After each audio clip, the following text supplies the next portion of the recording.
हाँ तो मित्रों, आज का इंडियन एक्सप्रेस क्या बोल रहा है?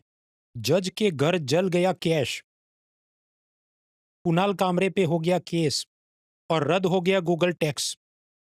तो गूगल टैक्स क्या है समझते हैं। मित्रों, ये गूगल टैक्स या इक्विलाइजेशन लीवा ये पुराना मुद्दा है।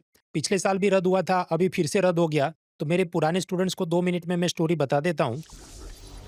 हाँ तो मित्रों, गूगल टैक्स क्या है 2 मिनट में उदाहरण से समझते हैं।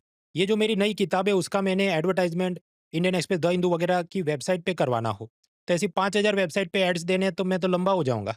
इसलिए मैं जाऊं कोई मिडल मैन या बिचौलिए के पास जो है गूगल एडसेंस या एडवर्ड्स। मैं उनको पैसा दूं कि भाई मेरा ये एड 5,000 वेबसाइट पे चलवा दो। तो यहाँ पर मैं एक इंडियन बायर हूँ और गूगल एड्स एक फॉरेन सेलर है। मान लीजिए मैं उसको 1,000 रुपये पे करता हूँ। इस 1,000 रुपये पे भारत सरकार 2 से 6% गूगल टैक्स या इक्विलाइजेशन लीवाई चार्ज करेगी। और गूगल कंपनी को इस धंधे में जो प्रॉफिट हुआ उस पे भारत सरकार अलग से 35% कॉर्पोरेशन टैक्स या निगम कर भी चार्ज करेगी। अब ये जो इक्विलाइजेशन लीवाई या गूगल टैक्स है, Facebook ads, Google ads, Netflix, Adobe, Microsoft की जो भी क्लाउड सर्विस सॉफ्टवेयर, ये सब के ऊपर लगता है। अब कुछ ऐसी चीजें थी जिस पे ये 2% लगता था, कुछ पे 6% लगता था। पिछले साल अमेरिकन प्रेसिडेंट जो बाइडेन ने कहा कि देखिए आप ये गूगल टैक्स हटा दीजिए और हम एक ग्लोबल मिनिमम टैक्स लेके आते हैं जिसमें आपका ये सब सेटल करा देंगे। तो भारत सरकार ने कुछ चीज़ों पर जो 2% गूगल टैक्स लगता था, वो 2024 के बजट में डिलीट किया। उसके बाद आया डोनाल्ड ट्रंप, तो उसने लॉलीपॉप नहीं दिया, उसने धमकी दी कि ये सारे टैक्स हटाओ वरना मैं रेसिप्रोकल टैरिफ के नाम पे आपकी कंपनियों पे और टैक्स चढ़ा दूंगा। तो अभी 2025 के बजट में ये जो बाकी कुछ चीज़ों पे 6% गूगल टैक्स लगता था वो भी डिलीट हो गया। तो इस प्रकार से गूगल टैक्स या इक्विलाइजेशन लीवाई समाप्त हो गया। चलिए, अब जो नए स्टूडेंट्स हैं जो पहली बार ये सब देख रहे हैं उनको आराम से मैं लंबी कहानी बताता हूँ। हाँ तो मित्रों, इकोनॉमी की मेरी किताब फाइनली अमेज़न पे लिस्ट हो चुकी है। खास बात इसमें यह है कि थियरी और करंट अफेयर्स दोनों चीज़ें आपकी एक ही बुक में कवर हो गई। बाकी ज़्यादातर किताबें ऐसी हैं कि थियरी का ही दिया हो तो एकदम पतला और सस्ता आपको मिल जाए, लेकिन फिर करंट अफेयर्स के नाम पे 10 जगह भटकना पड़े, तो जब उसके खर्चे निकालो और नंबर ऑफ पेजेस निकालो तो इससे ज़्यादा हो जाना है। ये ज़्यादा कंडेंस्ड फॉर्म में मैंने बनाया है। दूसरी बात, इकोनॉमी के जो भी इंपॉर्टेंट कंसेप्ट कीवर्ड्स हैं उसका हिंदी अनुवाद इसमें दिया गया है। तीसरा, इकोनॉमी के कंसेप्ट समझाने के लिए कलरफुल ग्राफिक्स के साथ बनाई गई है। बाकी किताबें ज़्यादातर मतलब ब्लैक एंड व्हाइट रहती हैं, एक आध दो कलर ग्राफिक्स हो, इसमें सारी किताब में सारे ग्राफिक्स कलर में है। तो अगर आप अमेज़न से इसको लेना चाहते हैं, लिंक डिस्क्रिप्शन में, ज़रूर फ़ायदा उठाइए। हाँ, तो अब नए स्टूडेंट्स के लिए सुकून से बहुत सारे इसमें कंसेप्ट समझने एक-एक करके देखते हैं। एडवर्टाइज़मेंट पर कौन-कौन से जात के टैक्स लगते हैं? एक ज़माने में आप बिल्डिंग पे बड़े-बड़े जो विज्ञापन लगाते थे, उस पे स्टेट गवर्नमेंट होर्डिंग टैक्स लगाती थी। और अगर आप न्यूज़पेपर में ऐड देते थे, तो उस पर केंद्र सरकार सर्विस टैक्स लगाती थी। फिर 2017 में ऐसे सब इनडायरेक्ट टैक्स हटाकर एक ही टैक्स लगता है, जीएसटी।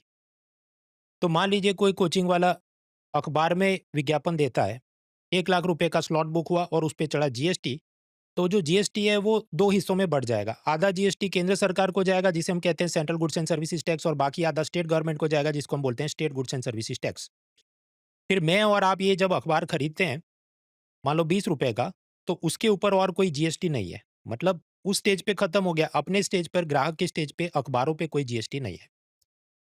2018 में यूपीएससी ने इधर से एक प्रश्न पूछा, अब उसका सीधा जवाब मैंने इधर टिक किया है, वीडियो पॉज़ करके देखना।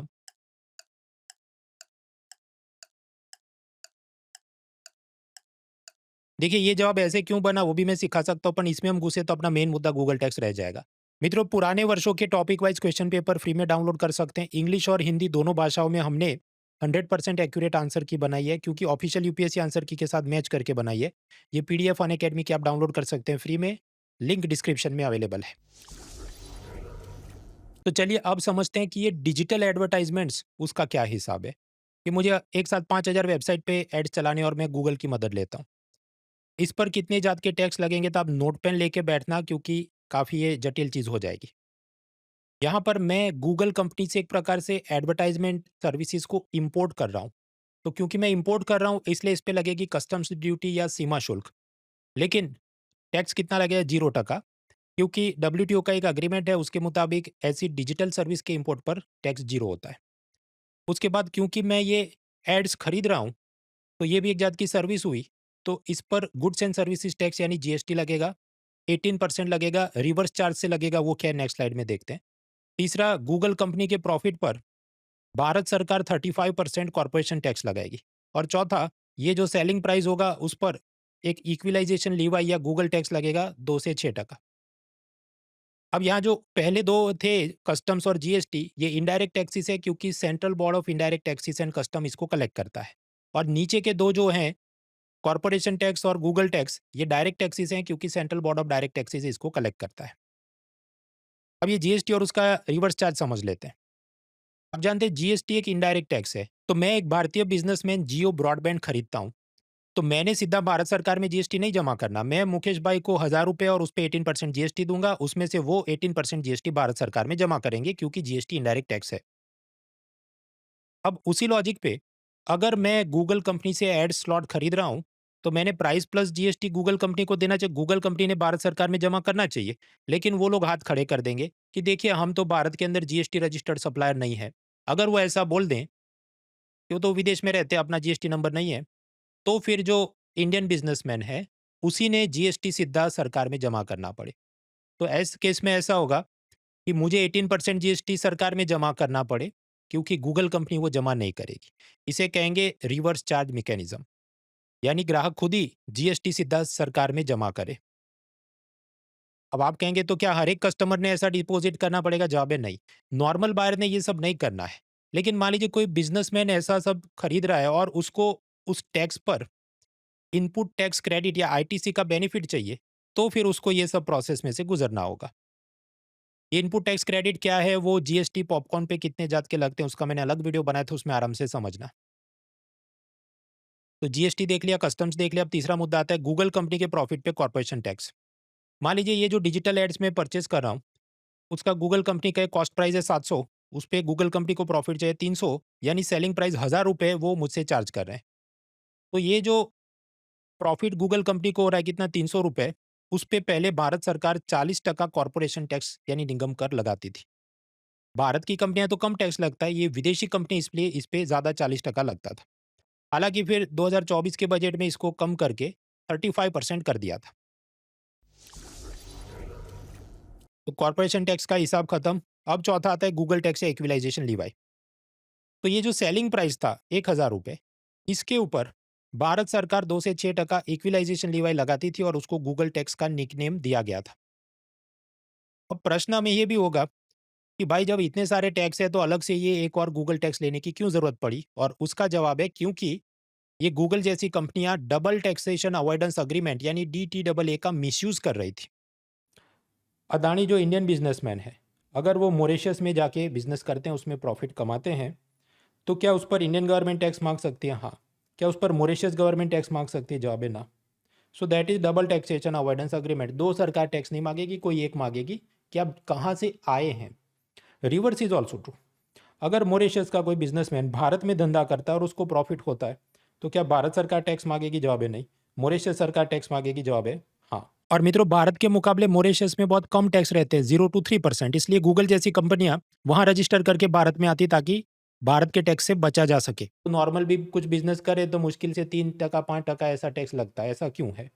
क्योंकि मित्रों, Mauritius is a tax haven, ये कर स्वर्ग है। आप समझो भारत इतना बड़ा देश है, अपने पास इतने 140 करोड़ लोग हैं, उसमें बहुत सारे गरीब हैं, तो उनका कल्याण करने के लिए, इतनी बड़ी मिलिट्री रखने के लिए, हाईवे, हॉस्पिटल, एजुकेशन, सरकार ने बहुत सारा टैक्स लेना पड़ेगा। Large nation need to collect tax to run such big country. On the other hand Mauritius तो इतना छोटा देश होगा, शायद उत्तर प्रदेश के किसी डिस्ट्रिक्ट से भी कम होगा, तो वो लोग तो बोलते 0% टैक्स है। और उस बहाने जितने ये 2 नंबर का काम करने वाले, टैक्स इवेजन करने वाले बिजनेसमैन उधर आ जाएंगे, तो भले वो टैक्स ना दे, लेकिन जितने दिन वो होटल में रुकेंगे, शेफ से खाना खाएंगे, टैक्सी चलाएंगे, टैक्सी में घूमेंगे, गोल्फ क्लब, वेकेशन, मौज मस्ती, तो भले वो तो बहुत सारा पैसा उनकी इकोनॉमी में आ जाएगा और उससे उनके लोगों का रोजगार और जीवन यापन चला जाएगा। सो देयरफॉर हाँ, तो मित्रों, हमने देखा कैसे डबल टैक्सेशन अवॉइडेंस अग्रीमेंट का मिसयूज हो रहा था, और इस कारण से ये जो विदेशी कंपनियों पर 35% 40% उनके मुनाफे पे हम जो कॉर्पोरेशन टैक्स की चाहत रखते थे, वो मिलेगा कि नहीं, उसकी कोई गारंटी नहीं थी। इसलिए फिर भारत सरकार ने सोचा कि ठीक है, तो फिर ये एक नया टैक्स चढ़ा देते हैं, इक्विलाइजेशन लीवाई। और ये इनकम टैक्स एक्ट में नहीं लिखा, इसको अलग से फाइनेंस एक्ट में लिखा गया। और फिर ये खास स्पष्टता से लिखा गया कि देखो, किसी भी देश के साथ हमने भले डबल टैक्सेशन अवॉइडेंस अग्रीमेंट किया होगा, उसकी कोई इम्यूनिटी नहीं है, तुमको फिर भी जख मार के ये टैक्स तो हमको देना पड़ेगा। कि सेलिंग प्राइस जो है उसका 2 से 6% टैक्स चढ़ेगा। तो ये इक्विलाइजेशन लीवाई या Google tax digital ads, digital services जो फॉरेनर्स भारतीयों को सेल करते हैं उस पे लगाया जाता है। कुछ पे 2%, कुछ पे 6%, डिपेंड करता है क्या सॉफ्टवेयर बेच रहा है, कुछ ये स्ट्रीमिंग सर्विस है, कोई क्लाउड सर्विस है, वगैरह वगैरह। इस पर 2018 की प्रीलिम्स में एक प्रश्न पूछा गया था। इसका भी सीधा जवाब मैंने दे दिया है, इसको हम सॉल्व नहीं करेंगे क्योंकि ये बहुत पुराना मुद्दा हो गया है। अब प्रश्न होता है ग्लोबल मिनिमम टैक्स।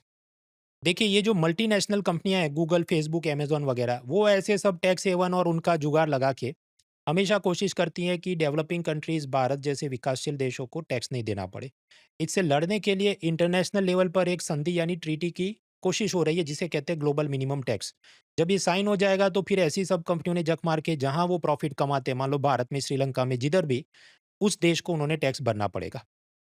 तो पहले अमेरिका इसके हक में था, फ़ेवर में था और तब वो हमसे मतलब ये लॉलीपॉप दे रहे हैं कि भाई आप गूगल टैक्स हटा दो ना, ये ट्रीटी हम लाने वाले हैं। तो भारत सरकार ने बोला ठीक है, और उस लॉलीपॉप की चाहत में, उस ग्लोबल मिनिमम टैक्स की चाहत में, हमने कुछ सर्विसेज़ पे जो 2% ये टैक्स लगता था उसको 2024 के बजट में हटा दिया। उसके बाद आया डोनाल्ड ट्रंप। डोनाल्ड ट्रंप ने कहा मैं ग्लोबल मिनिमम टैक्स की बात मानता नहीं, मैं इसमें से वॉकआउट करता हूँ, लेकिन तुम सब लोग गूगल टैक्स और ऐसी चीज़ें हटाओ वरना रेसिप्रोकल टैरिफ के नाम पे जैसे के साथ तैसा मैं आपकी कंपनियों पे भी ज़्यादा टैक्स लगाऊंगा। तो अब लॉलीपॉप तो कुछ है नहीं, पर ये रेसिप्रोकल टैरिफ के डर में बाकी कुछ सर्विसेज पे जो 6% भी ये टैक्स लगता था वो 2025 के बजट में डिलीट किया गया है। मित्रों, इकोनॉमी के पूरे साल के अपडेट्स के लिए मेरी हर साल एक सीरीज चलती है, फ्री में चलती है। तो विन 23, 24, अभी विन 25 चल रहा है और इसमें भी 5 फ्री लेक्चर हो चुके हैं। छठा फ्री लेक्चर अगले मंगलवार 1 तारीख को रात को 9 बजे होगा, जिसमें ये सब बजट, टैक्सेशन, फिजिकल पॉलिसी सब आराम से सुकून से समझेंगे। और टाइम पास बोल बच्चन नहीं होता है, अफलातून पावर पॉइंट्स के साथ लाइव स्ट्रीमिंग में हम लोग पढ़ाई करवाते हैं, फ्री में करवाते हैं।